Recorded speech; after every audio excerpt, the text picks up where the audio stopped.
12 years ago, a man buried his baby mama, leaving no trace behind. Her body was never found and the case went cold. But just when everyone believed the truth was buried with her, she showed up at his door, alive and well. How is this possible? What twisted secrets have been hidden all this time? You're about to hear a story so unbelievable, it will leave you questioning everything you thought you knew about betrayal, lies, and survival.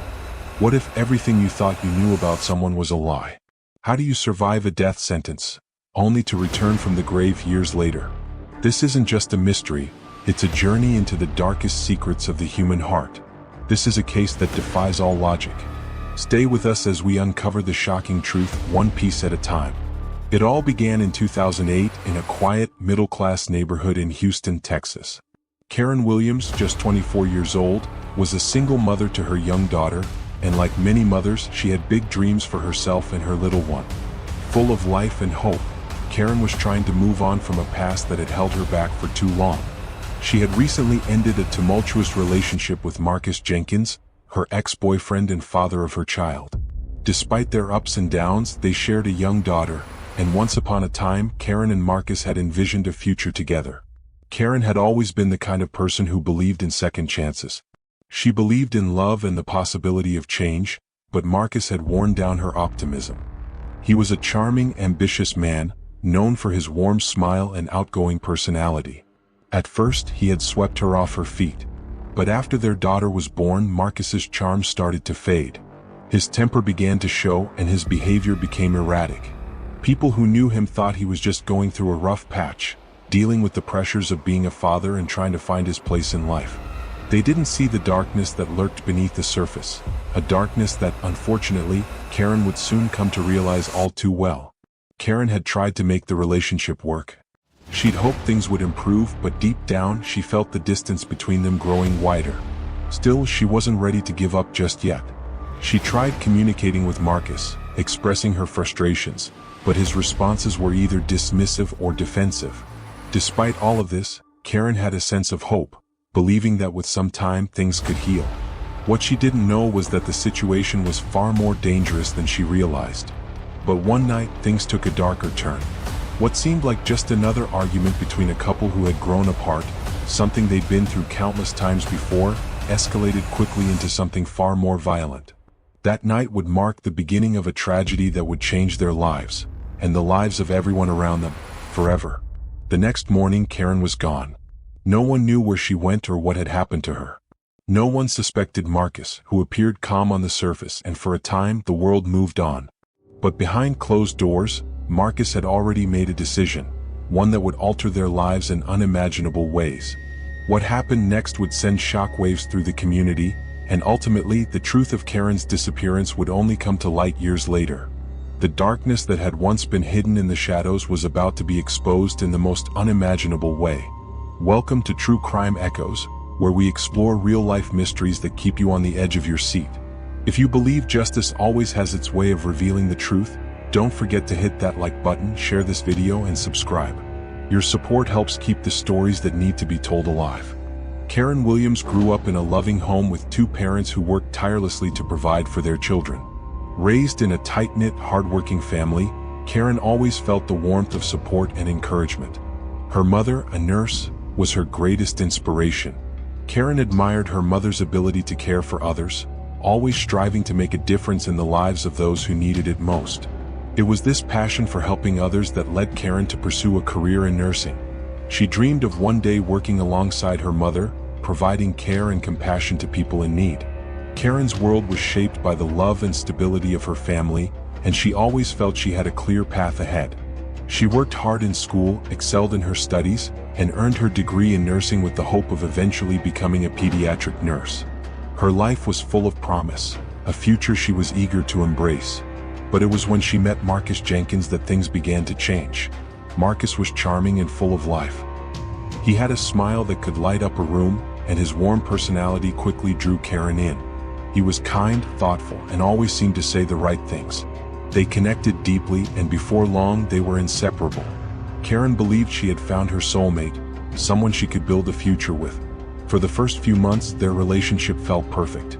They were in love, excited about their future together. They shared laughter, dreams, and plans. But as time went on, things began to shift. The problems that would later define their relationship slowly started to surface. Marcus, for all his charm, had a darker side that Karen didn't see right away. He came from a completely different background, raised in a home filled with tension, unpredictability, and dysfunction. His father, a figure of fear rather than love, was emotionally and physically abusive toward Marcus and his mother. It was a household marked by constant conflict and anger. Marcus learned early on that love didn't come easily or without pain. His father's violent outbursts were something he learned to endure, but they also shaped his view of the world. He struggled to form healthy emotional connections, and the emotional scars from his upbringing left him with a volatile temper that no one could predict. Marcus was driven by his desire to escape the shadows of his past, but his past was something he couldn't outrun. Over time, the issues he had buried deep inside began to surface in his relationship with Karen.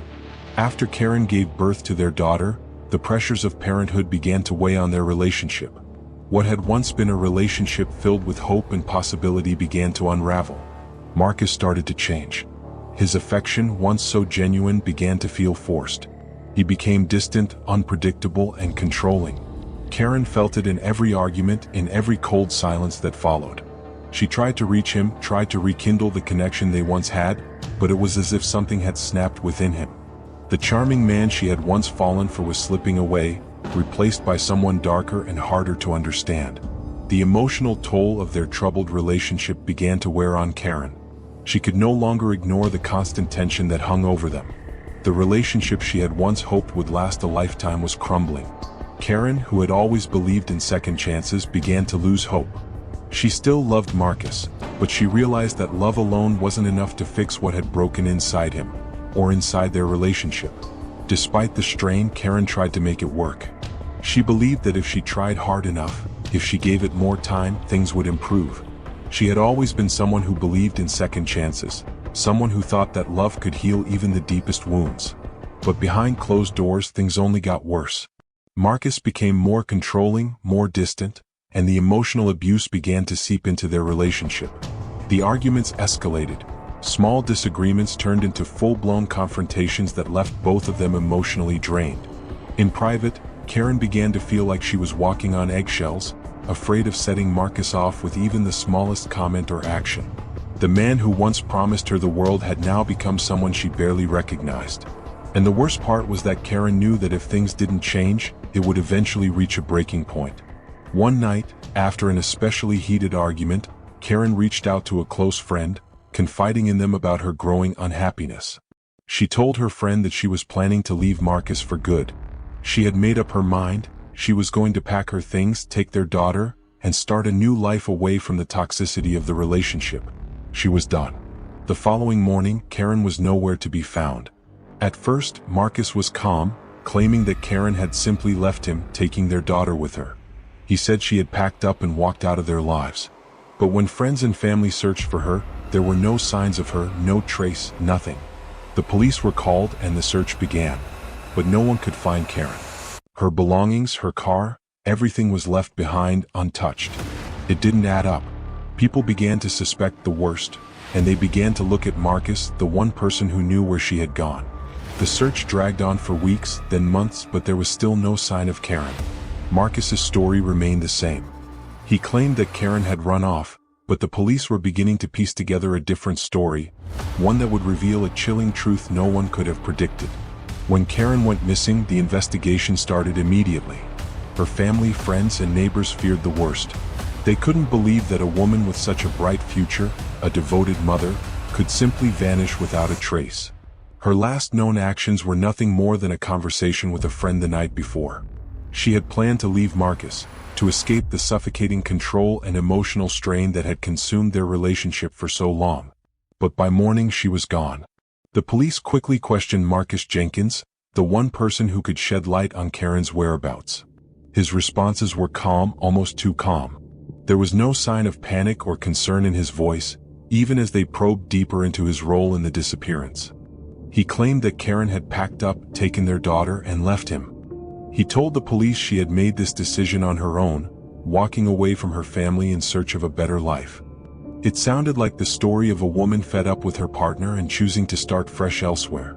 But there was one glaring problem. Karen had left everything behind. Her phone, her personal items, her wallet, and her car, all still sitting in their home untouched. Nothing added up. She wouldn't have just walked away without a single possession, not without a plan. The authorities began to see the cracks in Marcus's story. As the investigation unfolded, it became clear that something far darker was at play. The more they dug into Marcus's past, the more unsettling the picture became. Marcus had a history of violent behavior, an anger problem that he had tried to keep hidden from those around him. It wasn't just the occasional outburst. There were patterns of manipulation, control, and threats of violence that had been overlooked by family and friends who had only seen the charming side of him. But there were more whispers about his volatile temper, about the emotional abuse he had inflicted on Karen for years. But even then, no one could have predicted just how far Marcus had gone. The breakthrough came when a tip-off from a local resident led police to a remote area, deep in the woods. It was there, buried beneath the dirt and overgrown trees, that they found the unthinkable. Karen's body. The shock was immediate. There was no doubt she had been killed. The police immediately began their forensic investigation, examining the scene for clues that would explain how she had ended up there. The forensic evidence was grim but telling. It quickly became clear that Marcus had planned this crime with chilling precision. It wasn't a spur-of-the-moment act of violence. No, Marcus had carefully mapped out the perfect crime, one he believed would leave no trace of his involvement. He had waited until the right moment, until Karen was vulnerable and emotionally drained from the years of conflict in their relationship. But as it often happens with crimes that are meticulously planned, one small mistake would unravel everything. The police discovered a series of overlooked details, traces of Marcus's presence at the scene, small things that didn't quite match up with his story. The tire tracks leading from the house to the secluded spot, the traces of his DNA found under Karen's fingernails, these were the things that began to reveal the cracks in Marcus's carefully constructed alibi. At the time of Karen's disappearance, Marcus seemed untouchable. But the small, overlooked mistakes were enough to paint a clear picture of what had really happened. Marcus had killed Karen, likely in a violent outburst, and in his desperation to cover it up, he had buried her deep in the woods. He thought he could hide the crime forever, but what he didn't count on was the meticulous nature of the investigation. Every detail he thought he could erase was uncovered. The investigation revealed more about Marcus's state of mind in the days leading up to Karen's death. While he portrayed himself as a grieving partner in public, those closest to him started to see cracks in his composure. His behavior was erratic. He began drinking heavily, often isolated himself from others, and his temper flared at even the slightest provocation. Those who knew him best knew something was wrong. The once charming man had become someone unrecognizable. It was clear that Marcus had acted in a moment of rage, an anger that had been festering for years. The emotional abuse, the tension in their home, the sense of powerlessness Karen felt, all of this had built up to a boiling point. Marcus, feeling betrayed by Karen's decision to leave, chose the ultimate form of control. He took her life. In doing so, he thought he had silenced her forever. What would drive a person to take such drastic measures? Was it simply the culmination of years of emotional turmoil, or was there something darker inside Marcus that led him to murder? Could his upbringing, filled with anger and neglect, have been the trigger for his violent actions? What do you think? Was this a crime of passion, or was it something much deeper? As investigators dug deeper into Marcus Jenkins' background and examined his behavior, a troubling picture began to emerge. Experts who studied his actions and personality traits pointed to a combination of emotional neglect, jealousy, and possessiveness that ultimately led to his violent outburst.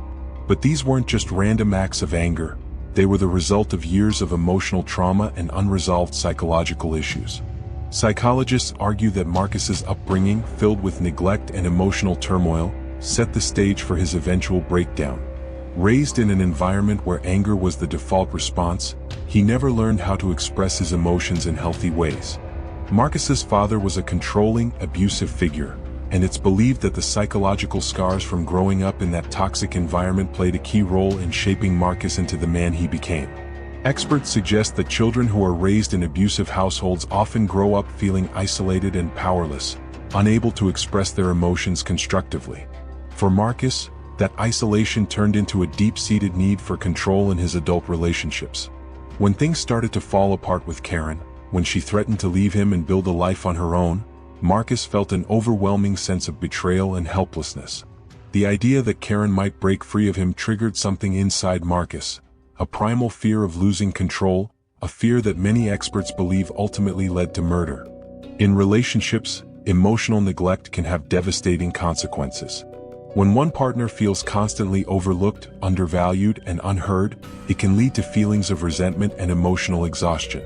Karen, a loving mother who was simply trying to make a life for herself and her daughter, was pushed to the brink by Marcus's controlling behavior. His demands for her time, his constant surveillance, and his emotional manipulation left her feeling trapped in a relationship that no longer brought her happiness or safety. For years she tried to make it work, believing in second chances, but the emotional toll became too much. When a person feels trapped, manipulated, or disregarded for too long, they may reach a breaking point where violence seems like the only solution to regain control. This isn't to excuse Marcus's actions, but it helps us understand how such an extreme reaction could emerge. Experts argue that this is a classic case of the dangers of emotional abuse, an issue that often goes unnoticed until it's too late. At the heart of Marcus's actions was a deep, unresolved issue: his inability to cope with Karen's desire for independence. He couldn't accept the fact that she wanted out of the relationship, that she wanted to raise their daughter away from the chaos he had brought into their lives. Marcus had long struggled with a fear of abandonment, stemming from his childhood experiences of neglect and emotional unavailability from his father. For him, Karen's plan to leave was not just a break in their relationship, it was a complete rejection of him. And that rejection, experts argue, was something he could not and would not tolerate. When Karen finally told Marcus that she was leaving, something inside him snapped. Instead of acknowledging the pain and sadness of the situation, Marcus saw her decision as a personal attack on his masculinity and his control over the situation. He wasn't ready to let her go, and he wasn't equipped with the emotional tools to process the loss. His response to Karen's desire for freedom was violent, extreme, and final. This case is not just about a murder. It's about the mental and emotional consequences of abuse and control in relationships. When one partner constantly exerts power over the other, when there is a constant cycle of emotional manipulation and threats, it creates an environment ripe for violent outbursts. Violence, in these cases, becomes the ultimate expression of power, a way for the abuser to reclaim control over what they believe is slipping away. Could Marcus have been a product of his environment? Could the cycle of abuse, which had begun in his own childhood, have been broken if someone had intervened earlier? Could he have been saved before it was too late? Or was his crime an inevitable consequence of a long history of emotional damage that he could never escape? It's important to note that not everyone who grows up in an abusive home turns to violence. Many people, despite enduring trauma, find ways to break the cycle and build healthier relationships. But for Marcus, his unresolved emotional pain, combined with the jealousy and possessiveness he felt toward Karen, led to a tragic decision. A decision that he likely didn't fully understand himself at the time. Experts suggest that Marcus's fear of abandonment and his need for control were rooted in his childhood experiences. His emotional needs, unmet for so long, caused him to lash out in the most irreversible way possible. As psychologists point out, Marcus was not born violent. His behaviors were shaped by a combination of childhood trauma, emotional neglect, and unhealthy relationship dynamics.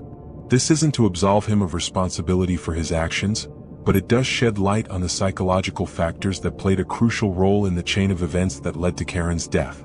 Marcus's inability to handle rejection, his volatile temper, and his overwhelming need for control culminated in a violent outburst that shattered the lives of everyone involved. While emotional neglect and abuse don't always lead to violent actions, they can have a profound impact on one's mental state. In Marcus's case, this neglect and the trauma from his past combined with his inability to handle rejection led to an irreversible act of violence. What we're left with is the tragic story of a man who couldn't escape the darkness of his past, and a woman who paid the ultimate price for trying to leave. What do you think? Could Marcus have been saved, or was his path to violence unavoidable? Is emotional neglect a valid reason for such extreme actions, or is it just an excuse for a terrible crime? Leave your thoughts in the comments below, and let's discuss how the effects of trauma can ripple through generations. Now here's where this case takes an unexpected twist. 12 years had passed since Marcus had buried Karen in the woods. He had moved on with his life, or so he thought. He remarried, started a family, and lived in a small town far from the memories of his past. The authorities had long stopped investigating Karen's disappearance, and the case was officially considered closed. Marcus believed that he had gotten away with murder, that the truth would remain buried forever. But one morning, everything changed. Marcus woke up just like any other day, ready to carry on with his routine. Little did he know, the past he thought he had buried would come knocking at his door that very day, altering the course of his life forever. It started as any ordinary morning. The sun was barely up when Marcus heard a knock at his front door. It wasn't unusual for someone to come by, neighbors, salespeople, even the mailman, but this time the knock felt different. It had a sense of urgency, as if someone was standing there with a purpose. Marcus walked to the door, confused, but when he opened it, he froze. Standing before him, looking like nothing had changed, was Karen. Alive, unscathed, and standing there, staring him in the face. The woman he had buried, the woman he had thought was gone forever, was standing on his doorstep, staring him down. The shock hit Marcus like a freight train. His heart raced, his mind scrambled to process what he was seeing. Karen, his ex-girlfriend, the mother of his child, was alive. How was this possible? He had buried her, planned her death down to the smallest detail, and now there she was, standing right in front of him as if nothing had ever happened. The truth was about to unfold in the most unimaginable way. Had Karen somehow faked her death all those years ago? Was she part of an elaborate plan to make Marcus think she was gone, only to return when the time was right? Or was there a completely different explanation? No one knew. The questions flooded Marcus's mind as he tried to comprehend the impossible situation in front of him. How had Karen survived all these years? What had happened after he buried her? Marcus was speechless. He stood there in complete disbelief, unable to form a single coherent thought. His pulse raced, and his hands trembled as he looked at Karen. She appeared almost the same as when he had last seen her. There were no signs of the decay that should have come with death. She wasn't frail or broken. She looked alive. But how? How could this be? Karen stood there, unblinking, her expression unreadable. She didn't speak at first. Instead, she just looked at Marcus as if sizing him up, as if waiting for him to react. Finally, after what seemed like an eternity of silence, she spoke. Her voice was calm, steady, but filled with an underlying pain. "I'm here," she said, "and I've come to end the story you thought you wrote." The weight of her words hit Marcus hard. And the story? What did that mean? What had Karen been through in all these years? How had she escaped the grave he had so carefully prepared for her? What kind of nightmare had she lived through to return to him, alive and well after so many years? The truth, when it came, was more shocking than anyone could have imagined. Karen didn't just fake her death, she had been forced to disappear. After Marcus had buried her, thinking she was gone for good, Karen had somehow survived. She had managed to escape the grave. She wasn't dead at all. But the road to her survival had been anything but easy. After Marcus left her for dead, Karen, in a dazed, disoriented state, had managed to crawl her way out of the shallow grave he had dug for her. Her clothes were torn, her body bruised and battered from the hasty burial, but she was alive. She didn't know how long she had been unconscious, but when she regained her senses, she realized that she had been given a second chance. A chance to survive, to escape the man who had tried to kill her. Karen, weak and desperate, stumbled her way through the dense woods for hours, eventually finding help in a small rural town. She was taken to a local hospital, where doctors worked to heal the physical wounds Marcus had left on her, but the emotional scars would take much longer to heal. The authorities had been notified about her recovery, but Karen had made a decision. She wanted to disappear. She was afraid of what Marcus would do if he knew she had survived. So, Karen made the brave choice to leave everything behind, her daughter, her family, and the life she had known. She had changed her identity, moved to another state, and started over. But after 12 years of rebuilding her life, Karen could no longer hide from the truth. The memories of what Marcus had done to her, the emotional torment she had endured, weighed heavily on her. And now, after all these years, it was time to confront the man who had thought he had gotten away with murder. Marcus, now standing before Karen, was still in shock. unable to understand how this could be happening. But Karen wasn't there to play games. She was there for one reason only, to bring the truth to light, to force Marcus to face the consequences of his actions. The man who had once been so sure of his control was now staring into the face of his past, and it was a past that he could no longer escape. How do you think Marcus reacted to Karen's return? What would you do if you were in his shoes? How could anyone survive being buried alive, and why did Karen wait so long to reveal herself? Let us know your thoughts in the comments below. What happened next is still unclear, but Karen's return sparked a wave of emotions, confusion, and disbelief. Her reappearance brought up more questions than answers. How had she survived all these years? What did she go through in that time, and why did she choose to stay away for so long? The truth behind her disappearance remains a mystery, but what we do know is that Karen's strength and resilience allowed her to overcome unimaginable odds. She had to rebuild her life from scratch, leaving behind the person she once was for the sake of her own survival. But her decision to return now, after so many years, leaves us to wonder, was it justice she sought or something else? Was Marcus justified in his actions, driven by the deep wounds of his past? Or was he simply a man who chose to act on his emotions in a moment of rage? Was he a product of his upbringing, a result of the darkness that had been instilled in him as a child? Or was he simply someone who chose violence when he could not accept the reality of Karen's decision to leave him? This case is not just about a murder. It's about the mental and emotional consequences of abuse and control in relationships. When one partner feels trapped, manipulated, or disregarded for too long, they may reach a point where violence seems like the only solution to regain control. This case reminds us of the darkness that can exist within seemingly perfect relationships. What do we really know about the people closest to us? How much darkness can exist behind the smiles, the words, the actions? Karen's story in the end is one of survival, strength, and the courage to face a past that refused to let go. Marcus's story, however, is one of regret and the consequences of his actions. As Karen slowly begins to uncover the truth of the years she lost, the question remains, can she ever truly heal from the trauma inflicted upon her? What do you think? Should Marcus be held accountable for his actions, or is the cycle of abuse something that ultimately destroyed him? Was Karen right to return after so many years, or did her return only stir up more pain? Let us know your thoughts in the comments below. If you believe justice will eventually reveal the truth, and that no crime should ever go unpunished, don't forget to hit that like button, share this video, and subscribe to True Crime Echoes. Your support helps keep stories like this alive, and your voice can make a difference in spreading awareness about the importance of justice. Stay tuned for more shocking true crime cases that will leave you thinking long after the video ends.